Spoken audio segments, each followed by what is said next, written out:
আওয়ামী লীগ সরকারের আমলে গোপন বন্দিশালা বা আয়নাঘর থাকার কথা স্বীকার করেছে র্যাব। ভবিষ্যতে এ ধরনের অপরাধে জড়াবে না বলেও প্রতিশ্রুতি দিয়েছে।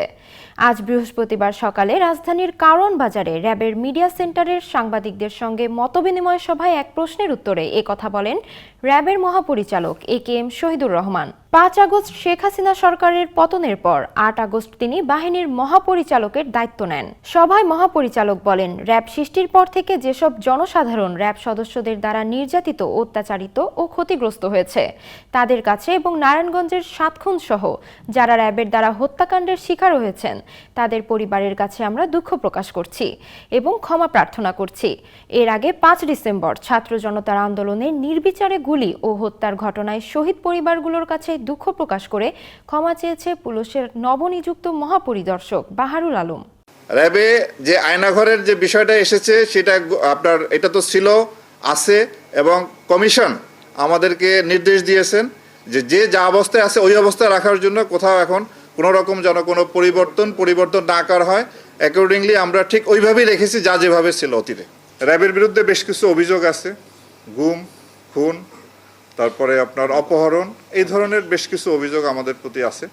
তা আমি আপনাদের মাধ্যমে দেশবাসীকে জানাতে চাই যে র্যাব সৃষ্টির পর আজ পর্যন্ত যে সমস্ত জনগণের যারা র্যাব দ্বারা নির্যাতিত বা অত্যাচারিত হয়েছেন তাদের কাছে, এবং যারা হত্যাকাণ্ডের শিকার হয়েছেন যেমন নারায়ণগঞ্জের ৭ খুন সহ যারা র্যাব কর্তৃক হত্যাকাণ্ডের শিকার হয়েছেন তাদের পরিবারের কাছে আমরা দুঃখ প্রকাশ করি এবং ক্ষমা প্রার্থনা করি, এবং পাশাপাশি এই সমস্ত ঘটনার সুষ্ঠু তদন্তের মাধ্যমে এর বিচার যাতে হয় সেটা আমরা প্রত্যাশা করি। অন্তর্বর্তীকালীন সরকার গুম খুন কমিশন করেছেন, আন্তর্জাতিক অপরাধ ট্রাইব্যুনাল এই ধরনের অপরাধ কগনিজেন্সে নিয়ে এর বিচার কার্য পরিচালনা করছেন। তা আমরা আশা করব সুষ্ঠু নিরপেক্ষ তদন্তের মাধ্যমে আমাদের বিরুদ্ধে যে অভিযোগ আছে তার সুষ্ঠু তদন্ত হবে।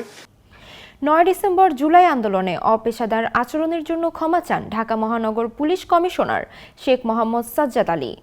আজ র্যাবও অতীত অপরাধের জন্য ক্ষমা চাইল।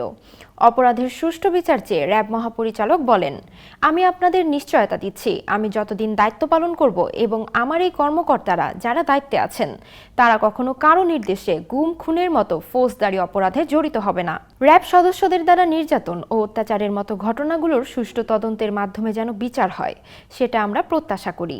বিচারের মাধ্যমে দায় মুক্তি চেয়ে র্যাবের মহাপরিচালক বলেন, অন্তর্বর্তী সরকার গুমের ঘটনা তদন্তে কমিশন করেছে। আন্তর্জাতিক অপরাধ ট্রাইব্যুনাল এ ধরনের অপরাধ আমলে নিয়ে বিচার কার্য পরিচালনা করছে। সুষ্ঠু ও নিরপেক্ষ তদন্তের মাধ্যমে র্যাবের বিরুদ্ধে যে অভিযোগ আছে সেগুলোর বিচার হবে বলে জানান তিনি।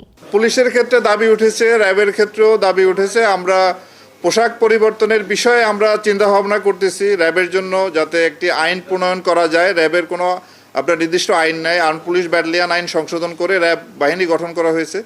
আমরা র্যাবের জন্য একটা আইন করার চিন্তা ভাবনা করতেছি, এবং আর কোন কোন ক্ষেত্রে সংস্কার আনা যায় সেই বিষয়ে আপনাদের মতামত, জনসাধারণের মতামত সাপেক্ষে আমরা পরবর্তী প্রয়োজনীয় ব্যবস্থা গ্রহণ করব।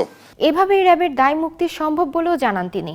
বাহিনীর সদস্যদের বিষয়ে কঠোর বার্তা দিয়ে র্যাব মহাপরিচালক বলেন, যদি কোনো সদস্য নিজ দায়িত্বে কোনো ধরনের অপরাধমূলক কার্যকলাপে জড়িত হয় তাদের বিরুদ্ধে আমরা কঠোর আইনগত ব্যবস্থা নিব, যেটা ৫ আগস্ট পরবর্তী সময়ে আমরা নিয়ে আসছি।